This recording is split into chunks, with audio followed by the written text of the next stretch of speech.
తారక రామారావు గారికి, మా నాన్నమ్మ బసవరామ తారకమ్మ గారికి పాదాభివందనాలు చేసుకుంటూ, ఇక్కడ వేదికను అలంకరించిన పెద్దలకు, మా నందమూరి అభిమానులకు, టీడీపీ శ్రేణులకు, అట్లానే ఇక్కడ పత్తికొండ అన్నా తమ్ముళ్లకు, అక్క చెల్లెలకు, మా పోలీస్ శాఖకు పేరు పేరున నమస్కారాలు తెలియజేసుకుంటున్నాను.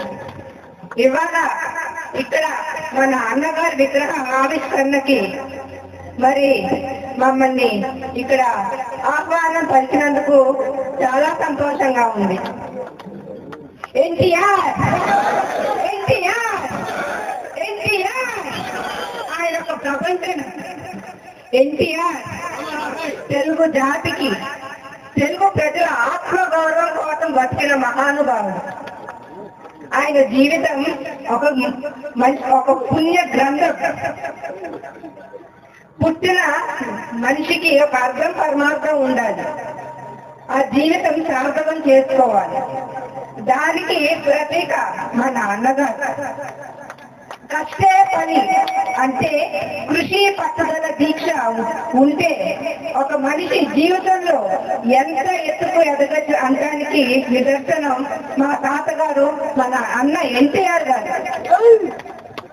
అలా ఆయన కష్టపడి అంచులుగా పైకి ఎదిగి మన దేశం సినిమాతో ఆయన సినీ ప్రస్థానం మొదలుపెట్టి 300 సినిమాలు పైగా చేసి ప్రజలకి మంచి సినిమాలు అందించారు. ప్రతి సినిమా ఆయన చేసింది ఒక ఆణిముత్యం. కళ్ళల్లో ఆ మెరుపు, ముఖంలో ఆ తేజస్సు, నడకలో ఆ రాజసం, మరి నవరసాలు పండించగలిగే ఏకైక నటుడు మన విశ్వవిఖ్యాత నట సార్వభౌమ. మనం రాముడిని, కృష్ణుడిని పరోక్షంగా ఎప్పుడు చూడండి లేదు. అట్లాంటిది రాముడు, కృష్ణుడు పాత్రలు పోషించి, రాముడు అంటే, కృష్ణుడు అంటే ఎన్టీఆర్ గారు మాత్రమే అని అన్నట్టు ప్రతి వారి గుండెల్లో అంతరిస్థాయిగా నిలిచిపోయారు. అట్లా ఆయన ఎంతో ప్రేమ, అభిమానం పొందిన ప్రజలకు మళ్ళీ తిరిగి నా రుణం ఎట్లా తీర్చుకుంటారని అనుకున్న ఆయన మళ్ళీ ఆ ప్రజల కోసమే, సామాజిక సేవ కోసం అంకితం అయిపోవాలని అనుకుని ఆయన మరి రాజకీయాల్లోకి రావడం జరిగింది.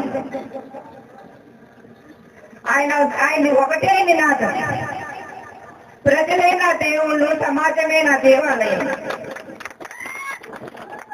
అట్లాంటిది తెలుగుదేశం పార్టీ పెట్టి అతి తక్కువ కాలంలో ముఖ్యమంత్రి పీఠాన్ని అధిష్ఠించి పరిపాలనలో మళ్ళీ భారత రాజకీయాలలో ఒక మార్పు తీసుకొచ్చి ఒక సంచలనం సృష్టించారు మా తాతగారు. అట్లానే ఆయన ఈ పంచభూతాలు ఉన్నంత వరకు ఒక గొప్ప నటు.